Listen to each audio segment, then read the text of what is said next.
I traded 40 years of hard work for a one-way ticket to my own financial ruin. At 64, I should have been on a beach in Thailand, but instead I'm back in my home country, broke, with a $250,000 hole in my chest where my future used to be. They sell you the dream of paradise, the beaches, the low cost of living. What they don't tell you is that your love is a form of currency, and your retirement is the grand prize in the game you never even knew you were playing. This is the story of how I became a walking ATM for the family of the woman I loved, and paid for every smile with a piece of my soul. It all started so innocently, as these things always do. With a smile, a gentle touch on the arm, and the story of a dream that was just out of reach. Her dream, her family's dream. A small resort, a little business to secure their future. And because I was in love, because I believed I was different, I thought it could be my dream, too. I was so busy playing the role of the savior, the big-shot foreigner building an empire, that I never stopped to ask who was really being saved. I thought my business plan was solid, but I didn't realize the most important assets were never on the books. And that's how it began. Not with a bang, but with a whisper of a promise that would end up costing me everything. Before Thailand, my life was a long, gray hallway. For 40 years, I worked as a logistics manager for a company that shipped parts for machines I'd never see. I was good at it, but it was a job that demanded nothing of my soul. I'd sit in a beige cubicle under fluorescent lights, staring at spreadsheets, making sure numbers aligned. My colleagues were ghosts in the same machine, and our conversations were limited to weekend plans and complaints about the weather. It was a life lived in the margins, a slow, predictable march towards a retirement that felt less like a reward and more like being put out to pasture. I was a shadow in my own life story. The silence at home was even louder than the hum of the office. My wife had left me a decade earlier, not with a fiery explosion, but with the quiet, devastating finality of a closing door. Our children were grown, living their own busy lives in other cities, and my calls felt more like an obligation for them than a connection. I was just Dad, a distant figure from their past. I'd wander through the rooms of our old house, every photograph on the wall a reminder of a life that was no longer mine. The loneliness wasn't just about being alone, it was the chilling realization that if I disappeared, it might take weeks for anyone to even notice. I came to think of my existence as a waiting room for death. It was clean, orderly, and utterly devoid of passion or color. My days were marked by a rigid routine. Wake up, go to work, come home, eat a microwave dinner in front of the television, and go to sleep. Weekends were for mowing the lawn and grocery shopping. It was a sterile, predictable loop designed to pass the time until the time was up. I wasn't living. I was simply waiting my turn. My only escape was watching travel documentaries about faraway places, vibrant cultures that seemed to exist in a different reality, one painted in colors I had long forgotten. That slow, grinding despair is a powerful motivator. I'd catch my reflection in the window and see a stranger staring back, a tired, gray man with defeated eyes. The fear wasn't about getting old, it was about realizing I had already become old, without ever truly feeling young. My retirement, which I had so diligently saved for, loomed like a punishment. The idea of facing 20 or 30 more years of the same empty routine, the same silent house, the same suffocating invisibility, was a horror I couldn't bear. I knew I was running out of time, not just to live, but to feel alive at all. It all started with a simple search, typed into a browser late one night. Best countries for an expat to retire. That's when I first saw the pictures of Thailand. The lush greenery, the turquoise water, the promise of a life drenched in sunshine and warmth. It was more than just a place. It was an escape from the gray. I saw articles about men just like me who had reinvented themselves, who were respected and alive again. The idea planted itself in my mind, a dangerous, beautiful seed of hope. What if I could leave the waiting room behind? What if there was a place where I could start over and finally live? That tiny flicker of a fantasy was the beginning of the end. My nightly dives into the internet became an obsession, a secret pilgrimage away from my gray reality. I started with travel sites, but soon I was devouring expat forums and YouTube channels made by men my age, their faces tanned and relaxed. They spoke of a world that felt like a fantasy, a place where my modest retirement fund wasn't just enough to survive, but to thrive. They held up beers on sun-drenched patios, describing a life where every day felt like a vacation. This wasn't just a country, it was an oasis I was seeing in the vast, arid desert of my life, a place where a man like me could be reborn. The videos were the most potent drug. I'd watch a 65-year-old from Cleveland, a man who looked just as tired as me in his before picture, now laughing as he drove a scooter through a bustling market. He talked about respect, about feeling seen, about the warmth of the local culture that had embraced him. He'd pan the camera to his smiling, beautiful Thai wife, 30 years his junior, and my heart would ache with a mixture of envy and a dangerous, blossoming hope. These weren't just travelogues, they were testimonials. They were proof that the waiting room had an exit. My financial spreadsheets, once a source of dread, became documents of liberation. The $250,000 I had painstakingly saved, which would have afforded me a slow decline in a sterile American suburb, was transformed into a fortune. I calculated and recalculated the exchange rate, realizing it was enough to buy not just a life, but a kingdom. I could build a business, own a home without a mortgage, and live with a level of freedom I had never known. The logic seemed irrefutable. It was the smartest investment I could possibly make, a final brilliant move in a lifetime of cautious plays. I learned about the concept of saving face and the deep respect for elders, and I imagined myself in that world, not as an invisible old man, but as a respected patriarch, a Mr. Peter to a community that valued wisdom and experience. I read about the food, the festivals, the gentle rhythm of life tied to the seasons, not a time clock. The picture in my head became so vivid, so complete, that my real life began to feel like the dream. I was already living in Thailand in my mind. The only thing left was to make my body follow. Convinced, I took the next logical step and joined a few social networking groups for expats and Thais looking to meet foreigners. I told myself it was just for research, to make contacts. I was scrolling through profiles one evening, looking at the endless sea of smiling faces when one stopped me cold. Her name was Amy. She wasn't like the others. There was a kindness in her eyes, a genuine warmth in her smile that felt less like a pose and more like a promise. For an hour, I just stared at her picture, my heart pounding like a teenager's. Then, with a surge of courage born from pure desperation, I opened a chat window. That first message I sent to Amy was like striking a match in a dark, silent cave. Suddenly, there was light and warmth where there had been nothing. Our chats were not the awkward, stilted conversations of online dating. They were an immediate and deep connection. She told me about her life in her small village, the scent of jasmine in the evenings, her love for her family, and her dream of a better future. I told her about my gray, empty life, and she listened with a sympathy that felt like a physical embrace. For the first time in years, I wasn't just talking, I was being heard. Within a month, the decision was made. It felt less like a choice and more like an inevitability, a force of nature pulling me across the globe. I booked a flight to Thailand for a 3-week trip. Announcing it at work felt like a declaration of independence. My colleagues, those ghosts in the corporate machine, looked at me with a mixture of pity and disbelief, but I didn't care. The anticipation was a drug, a powerful current of life flooding through veins that had long run cold. I wasn't just going on vacation. I was a pilgrim traveling to a holy land, ready to be saved. Seeing her at the arrival gate at Suvarnabhumi Airport was the moment my life split into a before and after.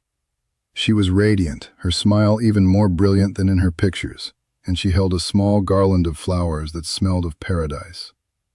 When she took my hand, it wasn't a handshake, it was an act of possession, a definitive claim. All my fears, the insecurities of a 60-year-old man meeting a beautiful woman half his age, simply evaporated under the warmth of her gaze. It felt like I had known her my entire life, and I was finally coming home. Her village was a world away from the sterile silence of my suburban house. It was a symphony of life, the crow of roosters, the sizzle of street food, the laughter of children. Amy introduced me to her family with a pride that made my chest swell. Her mother, a small woman with kind eyes, would heap my plate with food, while her father, a quiet, dignified man, would nod at me with what looked like profound respect. They didn't see me as a tourist or an outsider. I was Mr. Peter, an honored guest, a figure of importance. I was visible again. Amy's affection was a relentless, intoxicating wave. She would hold my hand tightly as we navigated the crowded markets, her fingers intertwined with mine. She'd rest her head on my shoulder as we sat on the porch in the humid evenings, listening to the chorus of insects. The way she looked at me, with a kind of breathless admiration, stripped away decades of self-doubt. I started dressing differently, abandoning my muted palette for vibrant, colorful shirts that mirrored my internal transformation. I was no longer the gray man in the reflection. I was someone new, someone vibrant, someone alive. My life took on the quality of a perfectly directed film, and I was the undisputed star. Each day was a new scene, more magical than the last. There was the scene where we took a long-tail boat to a deserted island, the turquoise water sparkling like a fantasy. There was the scene with the candlelit dinner on the beach, the stars so close I felt I could touch them. She made my mundane stories of logistics and spreadsheets sound like tales of high adventure. It was a flawless production, and I, the leading man, delivered my lines with the conviction of an Oscar winner. The family's dream was woven seamlessly into the script. Her brother Lek, a man with an easy smile and ambitious eyes, would speak of it in the evenings. He'd point to an overgrown plot of land just down the road and paint a vivid picture of a small guest house, a sanctuary for travelers. He spoke of bungalows nestled among banana trees, a little open-air restaurant serving his mother's recipes. He used the word "we" constantly. It was a collective dream, a noble ambition for the family's security, and I was being invited to be a part of its creation. It was impossible not to be swept up in the vision. I saw the role I could play, the purpose I had been searching for. My business experience and my capital, combined with their local knowledge and willingness to work, felt like an unbeatable formula for success. I wouldn't just be a retiree in a foreign land. I would be the patriarch, the benevolent founder of a family dynasty. I would build something real, something that would last, a legacy of my love for Amy and my newfound belonging. This was my chance to be more than a man who managed spreadsheets. I could be a man who built dreams. The first withdrawals from my savings account felt less like expenditures and more like investments in our shared happiness. Lek mentioned the family's fishing boat was old, the motor unreliable. With a new one, he could take us to the outer islands, places of untouched beauty. Of course, I agreed. The few $100s were nothing compared to the joy on Amy's face as we skimmed across the water, the wind in our hair. Every small request was framed this way, as a means to enhance our perfect life together, a way to make the movie we were living even more beautiful. Every night I would lie awake next to Amy, my heart overflowing with a gratitude so intense it was painful. I would think of my silent, empty house back in America, the beige walls of my cubicle, the profound loneliness that had been my constant companion. Here, there was only warmth, laughter, and the constant reassuring touch of the woman I loved. The money I had saved felt like a pile of dead paper compared to the vibrant life it could buy here. I wasn't just spending money. I was transmuting it into pure, unadulterated joy for myself, and for the people who had so completely accepted me. By the end of the third week, the thought of leaving was unbearable. This wasn't a vacation anymore. It was my reality. One evening, as the sun set in a blaze of orange and purple, I asked Amy to be my wife. Her tears and joyful "yes" were the climax of the story, the culmination of everything I had hoped for. The celebration that followed was explosive. The entire village seemed to rejoice with us. Her family hugged me, calling me their son, their brother. The final barrier had dissolved. I was no longer an honored guest. I was one of them now, forever. I went back home for one reason only: to liquidate my old life. I sold the house, I cashed out my 401k, and I wired the full $250,000 to a Thai bank account. Every part of the process felt like liberation, shedding a dead skin to reveal the new man beneath. I was the hero who had escaped his gray prison and found paradise. Every scene in our movie had been pitch perfect, every line of dialogue delivered with intoxicating sincerity. Looking back, I suppose I should have questioned why the script felt so polished, so perfectly rehearsed. But I was the star, and the star never, ever questions the director. The wedding was still a future promise, but the shift began almost immediately after I returned. It wasn't a dramatic change, just a subtle recalibration of our reality. The first request came wrapped in the language of love. Amy's phone was old, she said, the screen cracked, the battery unreliable. It made it hard for us to talk when I was away, a barrier to the connection that was my very lifeline. A new phone was a small price to pay to keep that channel open. A few $100s that felt less like a purchase and more like an affirmation of our shared future. It was the first small fissure in the dam of my life savings. So tiny I barely even registered it as a leak. A few weeks later, a cloud appeared on our sunny horizon. Amy called me, her voice tight with worry. Her mother had fallen ill. It wasn't a life-threatening emergency, but she needed to see a doctor in the city and get medicine that was expensive by local standards. The cost was a few $100s, an amount that would have been a trivial annoyance back home but felt significant here. Of course, I sent the money immediately. I felt a surge of purpose. This is what a husband does, what a real partner does. You don't just share the good times, you shoulder the burdens. I was proving my commitment, showing them I was more than a tourist. I was family.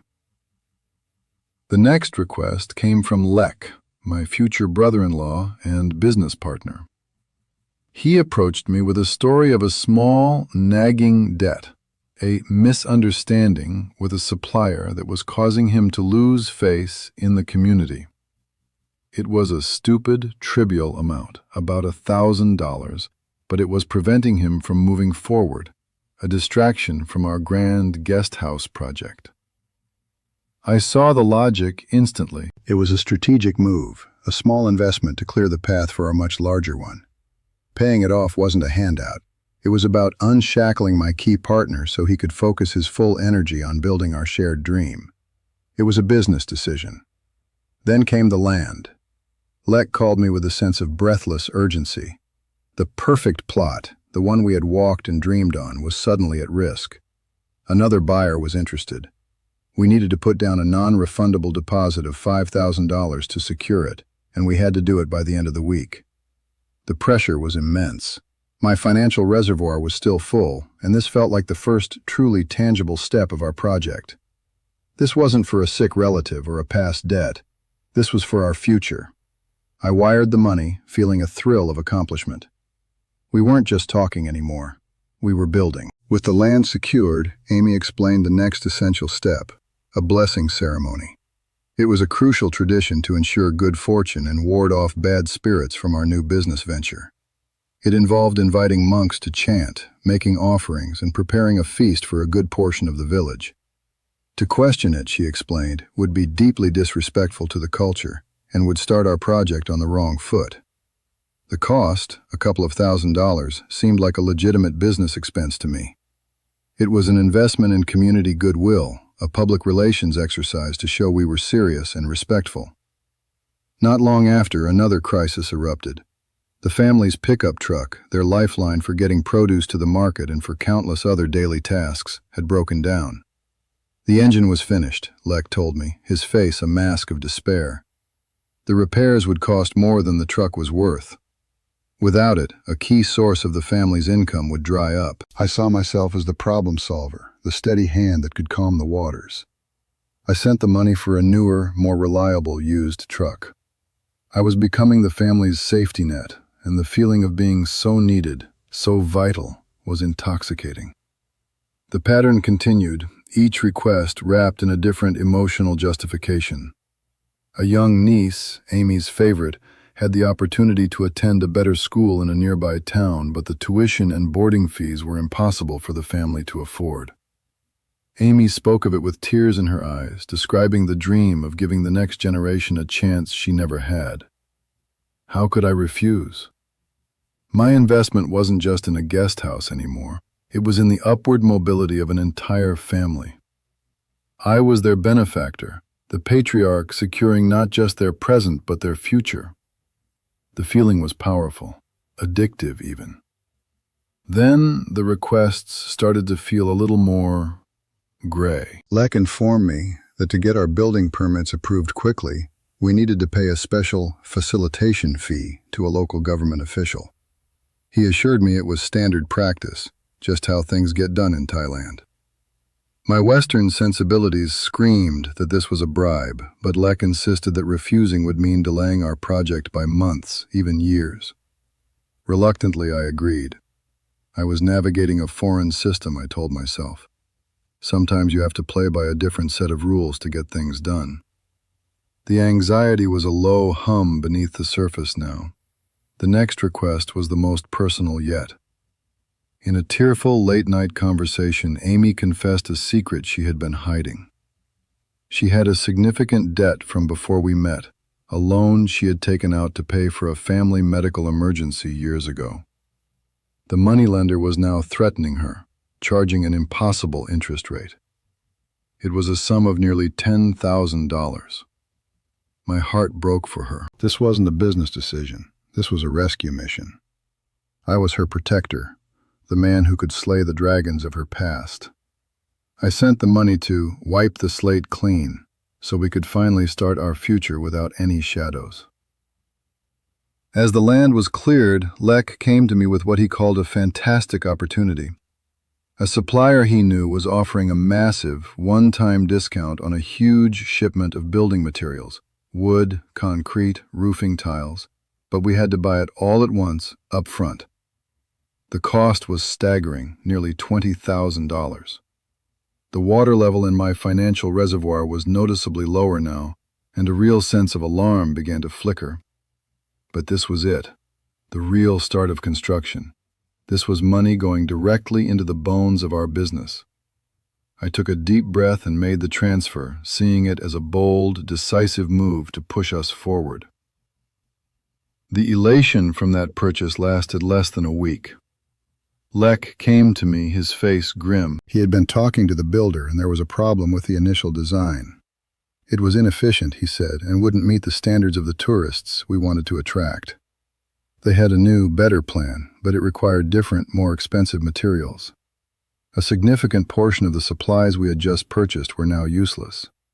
This was the first time the story didn't quite add up, the first time I felt a cold knot of dread in my stomach. But I was in too deep. To pull back now would be to lose everything I'd already put in. That conversation set the stage for the big push. The whole family seemed to be in a state of quiet panic.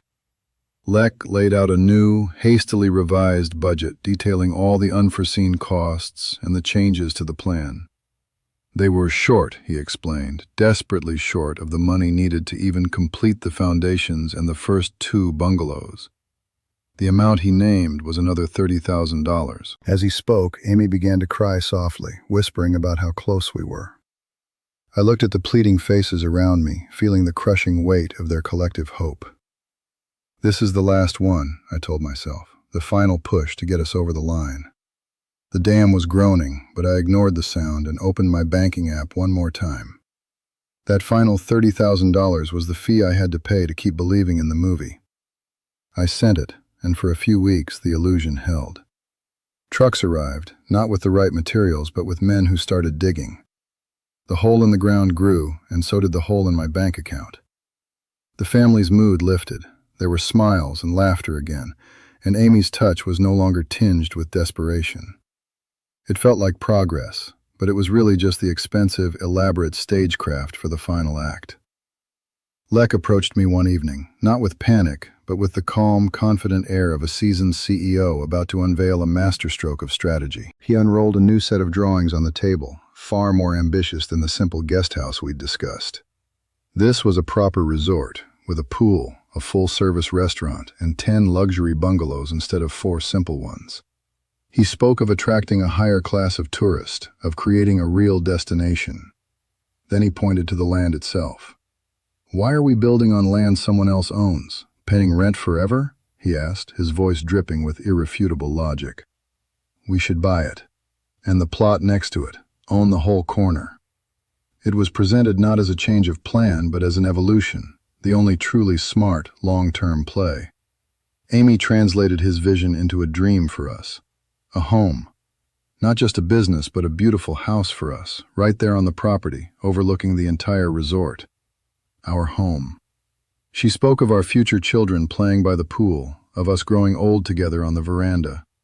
And then she delivered the most critical line, the one that made it all possible. Thai law, she explained gently, meant a foreigner couldn't own land. It had to be in her name. It was a mere formality, a legal necessity, but she framed it as the ultimate expression of our union. My name couldn't be on the deed, so my heart would be in its place. The previous expenses, once a source of growing anxiety, were masterfully reframed as scattered, inefficient skirmishes. This new plan was the war-winning final battle. Lek presented a new budget that absorbed all the previous investments into a single grand figure.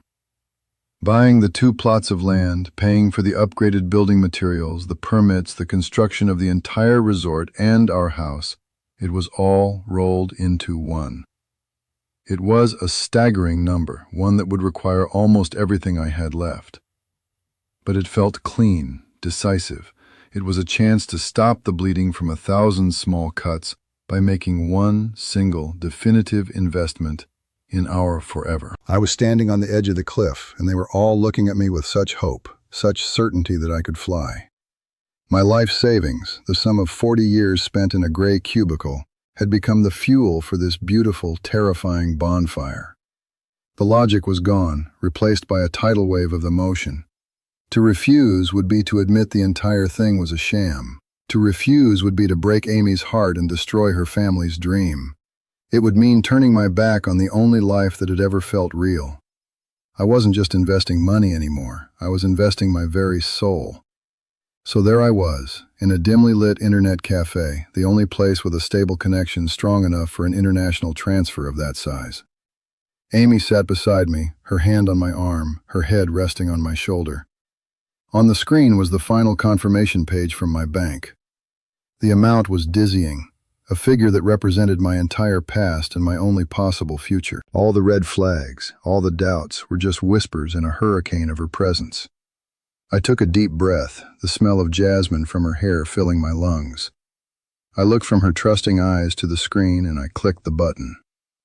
For a week after the transfer, I lived in a state of suspended bliss. It was done. The great leap had been taken. Amy was more affectionate than ever, her laughter echoing through the small house we rented. The construction site was a hive of activity, or so I was told. Lek would send me blurry photos of trenches being dug and concrete being poured. I felt the profound peace of a man who has finally gone all in, burning the boats to take the island. The silence from my bank account was no longer a source of anxiety. It was the quiet hum of my future being built, a future I had purchased and paid for in full. The quiet hum, however, started to sound like a warning signal.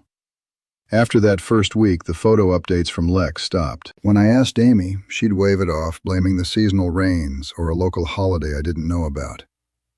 I decided to visit the site myself, but when I arrived, it was deserted.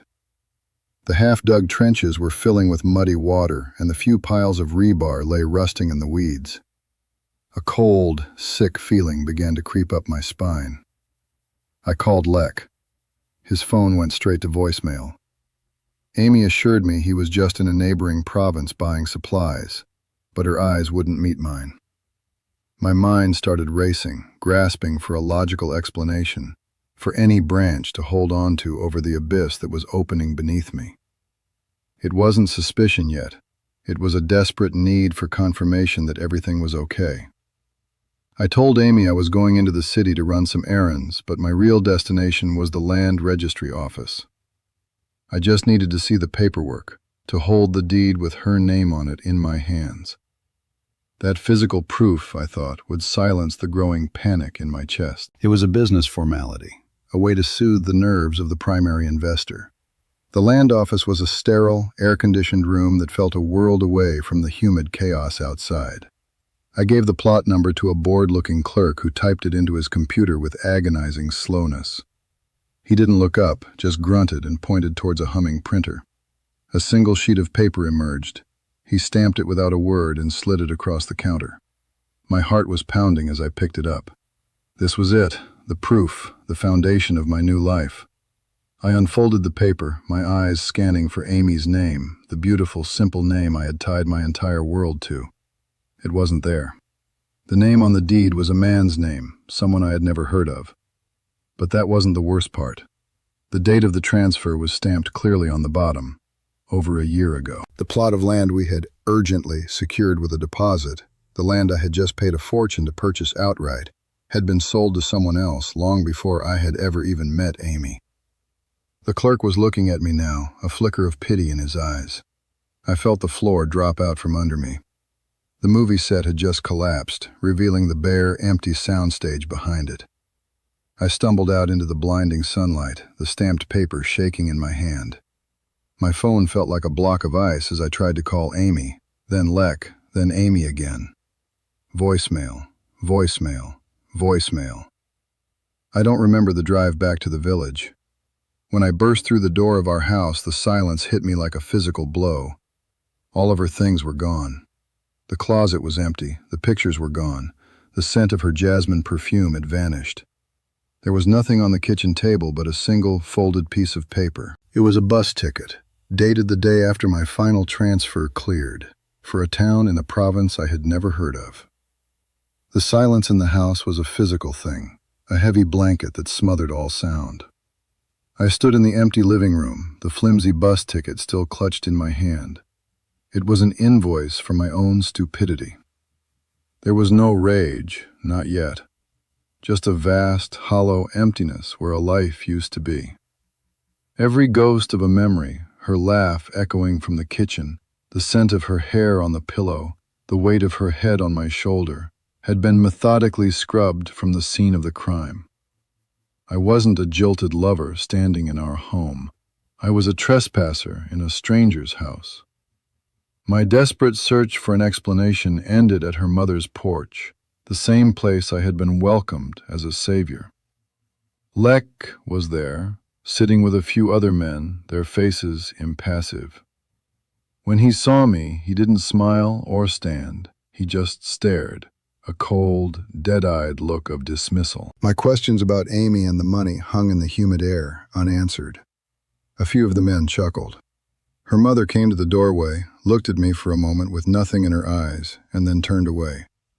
I was no longer Mr. Peter. I wasn't even a man. I was a ghost they could all see through. When I returned to the rental house, the locks were changed. A strange man, a cousin I'd never met, was standing outside. He pointed to a single duffel bag on the ground containing a few shirts and my passport. "You go now," he said, his voice flat and final. As I stood there, utterly powerless, the new pickup truck I had bought for the family drove past. Lek was at the wheel, Amy's younger sister in the passenger seat, and they were laughing. They didn't even glance in my direction. I was a piece of scaffolding that was no longer needed, already dismantled and discarded. The bus ride to Bangkok was the longest journey of my life. I had to use the last of my emergency cash, a few $100s I had kept hidden, to buy the ticket. Every stop, every new passenger felt like an accusation. I was no longer the successful expat building a dream. I was just another broke, defeated old man running away. The vibrant landscapes that had once filled me with so much hope were now just a green blur of failure rushing past my window. The entire kingdom I thought I was building had shrunk to the size of a single, shameful seat on a bus heading away from it all. Standing in the fluorescent glare of Savarnabhumi Airport was the perfect, cruel bookend to my story. I remembered my arrival, walking into the warmth of Amy's smile and the scent of a flower garland. Now I was just another ghost in the departures hall, with nothing but a cheap bag and the sour taste of ruin in my mouth. The man who had arrived here was a king, full of life and purpose. The man leaving was a shipwreck survivor who had washed ashore on the same beach he'd set sail from, with nothing but the clothes on his back, staring out at the wreckage of his life sinking slowly into the horizon. So if you're sitting there in your gray, quiet life, dreaming of a second chance in the land of smiles, let me ask you something. When you look at her, what do you see? A partner? A soulmate? I saw that too. But you need to understand that your heart is a currency here, and your love is leverage. Every promise of a shared future is a negotiation you don't even know you're in. The beautiful dream they sell you of being a respected patriarch and a business owner is just the marketing brochure for your own financial ruin. You have to realize you're not starting a business with her family, you're becoming their business. Your retirement fund isn't capital for a guest house, it's a private welfare system, and you are the only contributor. They aren't malicious, not in the way you understand it. They're playing by a set of rules you'll never be taught, where family obligation trumps any contract you sign. Your spreadsheets and business plans are meaningless. The only goal is to transfer your wealth to them, and they are masters of the game because for them, it is a matter of survival. I am the ghost of your future. I am the man you will become if you don't listen. Thai law will not protect you. Your love will not protect you. The moment the money runs out or you stop being useful, the locks will change and you will become invisible. Consider my story a lighthouse, built on the jagged rocks of my own shipwreck. I exist now only to warn other ships away from this beautiful, deadly coastline. Don't be me. Don't let your hope write a check that your life can't cash. Walk away.